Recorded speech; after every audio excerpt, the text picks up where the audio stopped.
And new this morning, digging into ways you can save water during the hot summer months. It comes as Hillsborough County sits in a drought. The county tells us the average rainfall for the month of May is 3.56 inches. We wrapped up the month at 1.41 inches. Officials now stressing the importance of conserving water.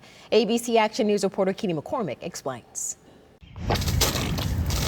It's June in Florida, which means the temperatures are heating up as we wait for the rainy season to hit. We are in a very hot and dry period, so water conservation is really critical. Tia Silvasi with the Hillsborough County Extension tells me water conservation is especially important when it comes to watering your yard. She says over 50% of the county's water supply goes to lawn and landscape. So we want to conserve that water for drinking and more important uses. That's why the county is working to cut back on landscape watering. As we sit in a rain deficit, there are water restrictions in place. Households are assigned 1 day a week where they can water their yard. It's hard. It is hard. For Denise Kantak, the drought and restrictions come with some creative ways to keep her beautiful backyard alive. She's a Tampa resident who's dedicated 30 years to her garden.